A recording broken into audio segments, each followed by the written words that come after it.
Genev laid its hands on the table, mouth opening slightly. It spoke with a knowing tone, appearing completely calm. "I see why you would want to know. I can only imagine the surprise you must have felt when our fleet made its appearance." It tapped the surface, activating a projection. It showed an image of Earth, gently rotating in place. "It is a long answer stretching back to many revolutions before our contact, so please bear with me. My race, the Zyvarg, came to an understanding as we were approaching our own ascendance to space. Our home planet Arethi could only handle a certain level of population with a modicum of luxury. We spent time understanding just what the cap would be.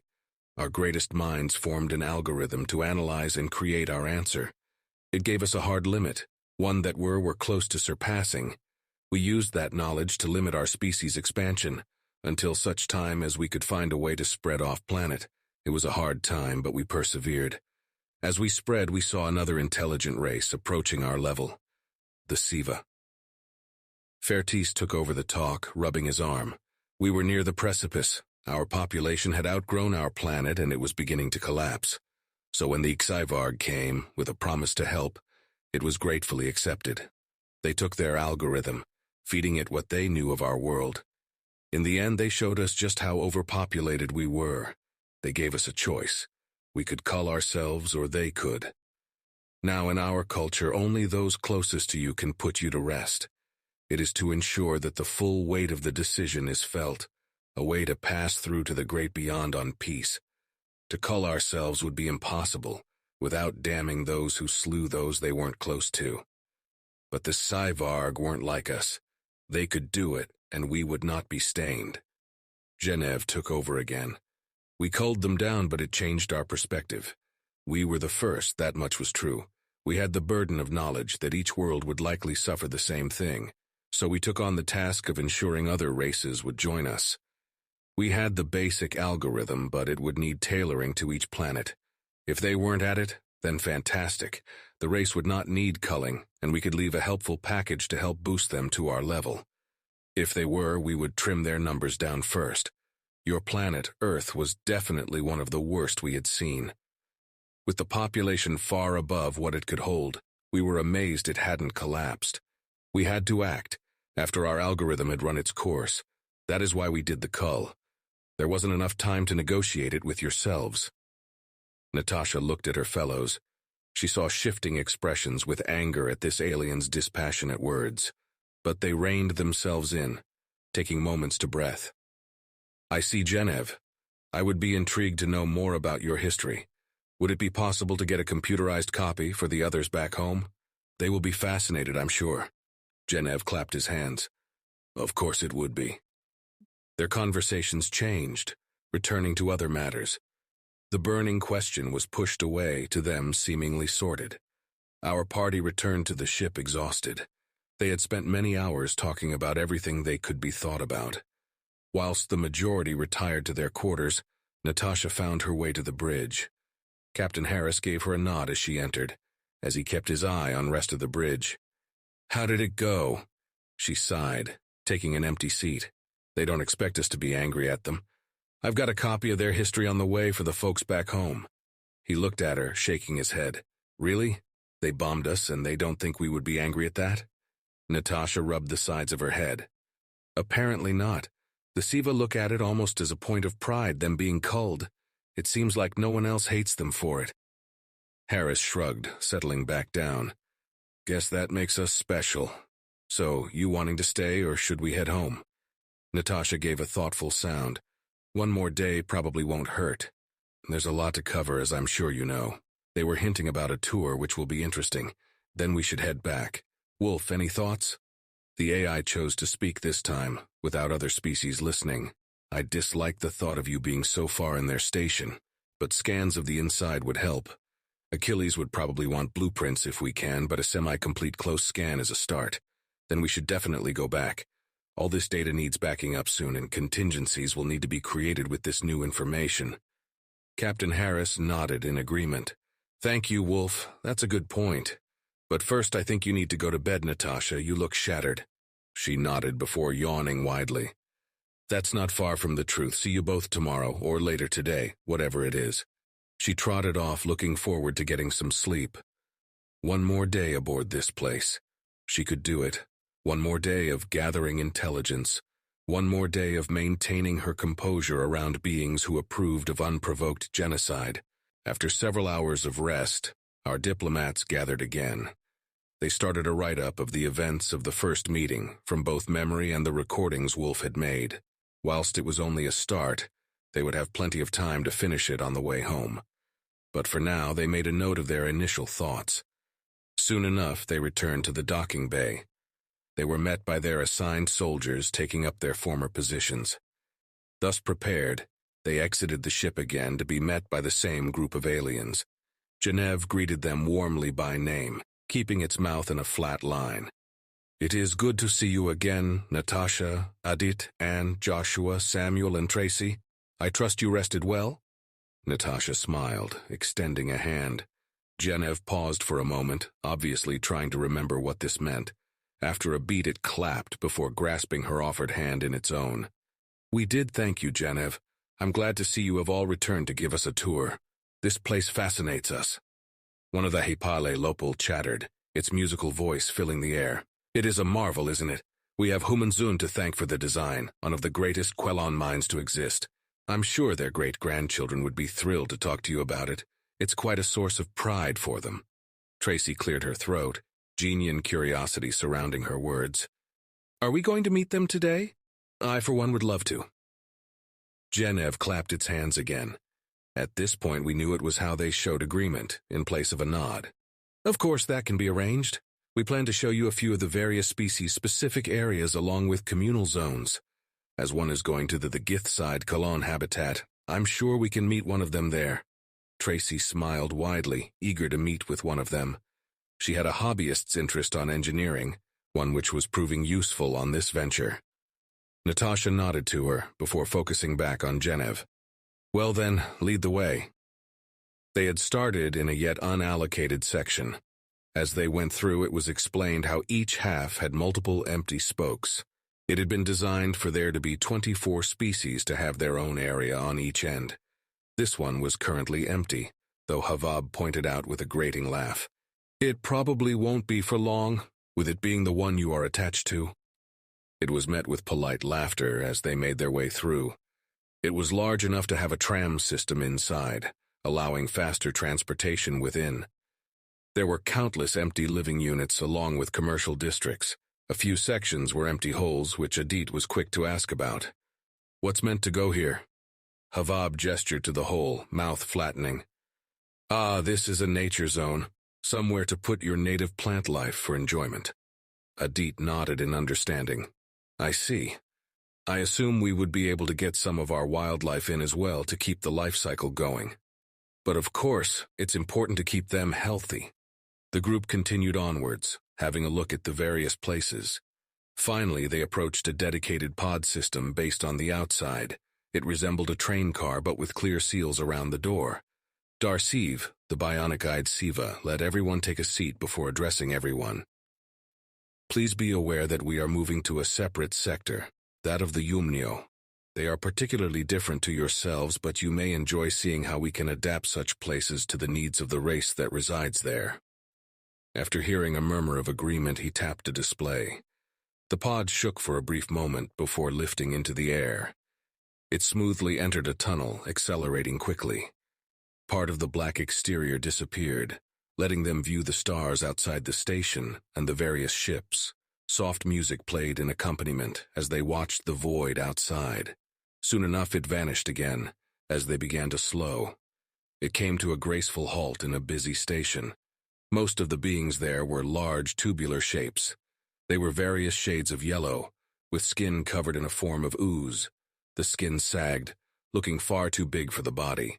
As they watched, one particularly saggy one's hide tightened, as a pseudopod formed to pick up a bag by its body. The fuzz of thin hair-like structures gently moved around, its way of feeling the place around it. Genev broke the silence, voice loud in the otherwise quiet pod. "Welcome to the Jumnio sector. They are welcoming, but they don't tend to talk much." With that, it tapped a panel by the door, allowing it to open. Instantly, the silence was replaced with quiet, squelching voices, and what sounded like balloons being rubbed as they slid over a rough floor. It took a moment, but gradually attention focused on the group. Natasha suppressed a small shiver as the Jumnio studied them. It was an involuntary reflex, one she was embarrassed to have. A quick glance showed her companions showing similar signs of discomfort, ones that were quickly wiped away. Consciously, they knew that these were potential allies, far above the pests back on Earth. But their subconscious was harder to convince. Still, after steeling herself, she gave a small wave, which was returned a couple of seconds later as dozens of pseudopods emerged and waved back. Genev led the way from the pod, walking a bit slower than normal. It was soon clear why, as the Jumnio were not exactly fast beings. Moving through the crowd would take time as they slowly made a path. As they moved, Tracy inspected the floor. Whereas the previous sector was mostly smooth, this had a multitude of small bumps and ridges. It was very reminiscent of dirt, something that struck her as curious. "Lopal, why is the floor like this? Would it not make more sense to have it smooth?" The Hippolyte chittered, bobbing its body up and down. "To you, maybe. But the Jumnio have difficulty on such terrain. As you can see, they have little in the way of grip, so we modified the ground to be more suitable for them. You will see further in they do not have steps here either, using ramps to ascend and descend instead." She nodded in understanding as the group slowly managed to exit the station. It was easier to move around out here, the crowds thinner. They still drew attention, but rather than stopping and staring, the Jumnio watched for a moment before returning to their activity. The buildings here had smooth edges with rounded doors. As before, Genev let the group in a tour. Most shops sold decorative items with a mix of form and function. The Jumnio were happy to have guests come in. They noticeably kept quiet, letting the group peruse their wares. None were purchased, but each seller was happy either way. After the fourth such shop, Anne spoke up. "There aren't many places to eat, it seems. From what we were told, they eat decaying matter. Is this right?" "We do indeed." A wet voice piped up, interrupting Dursel as it opened its mouth to answer. The group turned to a slightly larger than the rest Jumnio, a small ridge of spines on its head. "Excuse my interruption, I am Mebcup, one of the societal leaders here. I was hoping to catch you, strange visitors." Dursel took point, holding out one of its hands. Its 6 fingers moved in an undulating line which was soon copied by Mebcup with a few small pseudopods. "It's a pleasure to see you here, Mebcup. I was wondering if you would appear. I know this has happened quickly." Mebcup formed a pseudopod, waving it through the air. "We are used to your speed, you know this. Am I right in guessing this is the human delegation you mentioned?" Dressel clapped. "Indeed they are." Mebcup waved its pseudopods again in the undulating wave. Thinking fast, Natasha copied with her hands, earning an approving look from the Seavarg. "Welcome to our little home amongst the stars, humans. If we had more time, we would arrange for a proper greeting, but this will have to do for now." Natasha smiled, nodding. "I understand this has happened very suddenly. When we next come back, we will be sure to give plenty of warning ahead of time, for our 2 species to formally meet." Mebcup gurgled, unmistakable laughter despite the cultural gap. "Indeed. One of you asked about food. We do not sell food to each other as we believe it is to be a shared commodity. Instead, we have serving hatches for the generous supply provided by the rest of the station. We understand some get a bit squeamish about our food, so they are slightly off the main paths." Anne copied Natasha's hand movement, drawing attention to her.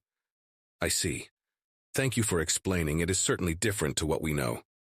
Mebcup gurgled again. "I'm sure it is." It slowly turned, beckoning them. "Come, let me answer your questions. I'm sure the others could use a rest from talking." It led them away, taking about their culture. It explained how they always worked together, with each working for the good of the whole. It spoke of their history, talking freely of their highs and lows, their prides and deepest shames. It showed them different types of its people. Most were normal workers, but here and there were others. Some sported spines like it, marking it as a leader. Others were noticeably smaller than the rest, with orb-like growths. They were called thinkers, due to an enlarged brain. As they went towards a pod station, Mebcup pointed out a final type to them. It was much larger than the rest and was being escorted by a group of 7 workers. She is one of the brood mothers. It's very rare for them to go out, but when they do, they are always escorted. They are the heart of our race, the mothers of us all. If she is out, she has likely just given birth. They watched her go by, noticing how a path was made for her. She was royalty to them. Mebcup watched her for a moment before turning back. Anyway, I have kept you long enough. You should go to your next stop. I do hope to meet with you all again. You are a strange race, but I like you. With that, it bid them goodbye, leaving them to find a waiting pod. The group piled on and it rose again. Genev clicked a few times as it set off. I hope you enjoyed that little insight. Our other stop is that of the Quelon. One of Humunzun's descendants will be meeting with us there, as well as good Captain Switzel. She is most eager to see you again and has become somewhat of a celebrity there now. I will warn you that you will be much more of a center of attention there. Much like before, the pod journey was smooth and fast. It once again gave a view of the outside of Assembly Station and the vastness of space. As it entered this sector's station, the gaze of the diplomatic party turned to the door. Immediately they could see a difference. Whilst the Umnio area was rough and dimly lit, this had much brighter lighting. The floor was relatively smooth, with uniform channels cut into it, forming a grid pattern. These channels were echoed on the walls, though sections were interrupted with display screens. But what caught most of their attention was the gathering. 2 Quelons stood before a larger crowd, whose attention was solely on their arrival. One Quelon was familiar as they recognized the shading of Captain Switzel's carapace. The other was smaller, with a lighter shade of cayenne on its shell. One hand of this new one held a tablet-looking device that, if fiddled with. The crowd behind held what were clearly cameras and microphones, practically vibrating with anticipation. The pod opened to an immediate chitter of noise. Natasha led the way of our delegation, having spent much time with Switzley back on Genesis the 3. She gave a grin as Switzel's breathing slits rapidly opened and closed, and the good captain greeted them. Hello, welcome to our residence. I'm so glad you chose to have a look around here. Her voice was somehow even happier than before. Natasha held out a hand, letting her slap it with one of her many ones. You brought us here, it would have been rude to not visit you. The smaller Quelon skittered up, still fiddling with its tablet. You are the humans. Their descriptions did not do you justice. Oh, hold on. You like to know people's names from what Switzel said. I am Feefeeder, what you would call a historian. Tracy's eye lit up, connecting the dots. Excuse me, am I correct in assuming you are a great-grandchild of Humunzun? Feefeeder's antenna curled up. Yes, I his great-grandson. You were interested in the creation of the station, correct? Tracy nodded eagerly. Definitely, the work that must have gone into this is extraordinary. Feefeeder moved over to her, his legs gripping the grid with ease. As their conversation had begun, a few members of the crowd had moved to climb the walls, getting a better vantage point to record. Genev moved towards the door, turning its body to see the group. Shall we begin? Switzel skittered towards them, chattering loudly. Yes, the tour. She led the way into the sector proper, expanding her 6 arms wide. Outside was an even greater crowd than within, with carapace being of all different shades of cayenne. As our diplomats got a good look, they noticed a trend. Mixed within the crowd were much smaller Quelons, with incredibly light shading. It seemed to be as they grew up and probably older, their shells darkened. Looking over the crowd and the sea of lenses, the scale difference became apparent. Unlike the empty sector and the Umnio, these buildings were much smaller, more suited to the more diminutive Quelon. But instead of a sea of buildings, there were many gaps, with various sculptures in those places. These sculptures loomed over the buildings in all manner of shapes. Switzel led the way, talking about the Quelon and the station. Feefeeder would occasionally chime in, but spent much of his time talking with Tracy, showing various schematics and how the designs changed over time. It was soon apparent that they craved creation through physical mediums, engineering structures and machines. Their fabled artists made sculptures with a few painters. As they walked, Samuel looked over one of the sculptures. It resembled a wave, reaching high into the air with its crest about to fall. But what caught his way was that much was made of shells, much like the ones borne by Switzley and Feefeeder. He paused, attracting the attention of Seydul. "What interests you, Samuel?" He looked down at the high pail, gesturing to the carapace pieces. Did they shed their shell to create this? Even without human facial expressions, he could feel the somber mood. They do not shed their shell. It grows with them but does not come off willingly. No, that has come from one of their deceased. They don't talk of much, being a custom that we others don't tend to follow. But they see themselves as growing the most precious material of all. Most end in creations like this, but some are used to make utensils and the like. It's a way for them to honor their dead. As I say, a strange custom, one they acknowledge makes other uncomfortable, so they do not tend to advertise it. Samuel looked back up at the sculpture, seeing the pieces fitting together. He bowed his head in respect before returning to the group. They continued onwards, peering into various places. There was an array of shops similar to what they expected to see, ranging from cafes to hobby shops. Everything was sized to that of the Quayon, being far smaller than humans. The grid pattern covered every surface, with some places clearly more well-used than others. Throughout the entire trip, they were followed by a shifting crowd. But despite the constant low buzz of voices, none approached the group. They seemed to be content to merely observe and record. As they reached the end of their tour, the Zyvarg were noticeably sagging. The last 2 days of talks and touring wore on them, their exhaustion poking through. Switzel led them back to a transit station, happy to have shown our diplomats around. "I'm so glad you could come. I'm sure we will be visiting each other soon." Natasha slapped her offered hand, smiling at her. "I'm sure we will." The pod returned to the currently vacant spoke where Gus Wolf was currently docked. The atmosphere was quiet, our diplomats in thought, the aliens resting after a long day. It was only as it began to slow did Dursel speak up, its purple hide bearing a faint sheen of sweat. "I hope you found this insightful." Natasha looked around her fellows, seeing their faces wrapped in quiet contemplation. "I think we did, thank you. But as much as I would like to stay, we should report back to the Gaian Union. They will be very interested in what we have been shown, I'm sure, and will want to have a look at your laws and regulations." Dursel gave a clap, its eyes narrowing at the effort. "I understand. This sort of event is never a short process. However, I have hope that the stars will see fit to let us meet again." She gave it a smile, stretching as the pod came to rest. It was quickly mirrored by the others, as they realized the stiffness creeping over them. A few groans and grunts later, they started the final walk to our ship. There was little chatter as they walked in companionable silence. As they reached the dock, Genev held out a hand. "It has been a delight meeting you humans. I look forward to forging a bright new future together." Natasha took it, noting the others making similar moves. It was a promising sight for them, seeing our species as ready to join. For us, it was proof they had no idea what was happening behind the scenes. Likewise, it has been a pleasure. With a final pump, they released each other. Our group boarded the ship as the alien group walked away to a waiting shuttle. As the door sealed shut, Wolf spoke over the intercom. "I am glad that you are all safe. If you would please leave your masks and translators here, we will collect them later for you. Natasha, Captain Harris is waiting for you in the bridge." "Thank you, Wolf."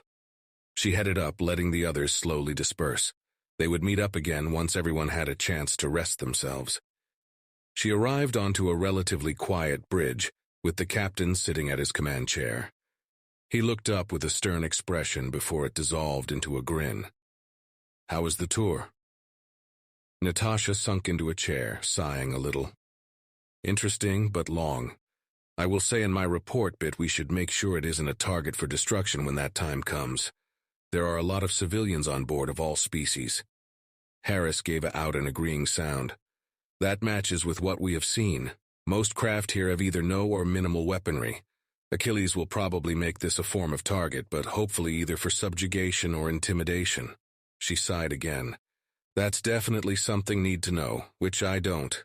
Anyway, you can arrange our departure now." Wolf took this, an air of relief in its voice. "I'm on it." A few hours later, they were released. Wolf guided them to the edge of the safe FTL zone before they bore a hole into the infinite. Without the hopeful wanderer to slow them down, the return trip would be just under 3 weeks. The diplomats made their reports. Some were for genuine diplomatic purposes. After all was said and done, we wanted a relationship with the collective. It would be strained, that much was guaranteed. But even if it took generations, we would strive to forge a strong bond. The others were for the inevitable fight. Impressions on who was met, their likely negotiation tactics. Wolf provided gathered schematics, estimated ship numbers, both combat-capable and non-population estimates. Everything that could be helpful was categorized. They took the raw footage and recordings, copying and editing it into smaller sections for ease of analysis. As each part was completed, it was compressed down, ready to be beamed to awaiting institutions. At the end of the 3 weeks, it was ready. As Gus Wolf appeared in the solar system, they were met with a message from Achilles, with reports of targeting from Gus Soldier. "Halt! Identify yourself. This is Wolf, returning from assembly station. Welcome back. Do you agree to an inspection?" Wolf quickly responded, preparing itself. "Affirmative, Achilles. Everything is clear on my end, but please follow protocol." Achilles gave a simple acknowledge. The ship's system stuttered momentarily, as his connection ran through each part. We didn't expect there to be any bugs or hidden viruses, but then again, we hadn't expected the cull all those years ago. We were paranoid now, something that would probably never be shaken. At last, his scan was complete, and he greeted the ship again with more warmth. "You're clean. I'm glad to see you back. Are we to assume it was a success?" Captain Harris took over the communication as Wolf collected itself. "Indeed, Achilles. Wolf has everything ready to go." There was a smile in Achilles' voice as he spoke with anticipation. "Marvelous. Send a copy over, please, and be ready to send one to Eve as well." The data was beamed and the analysis began.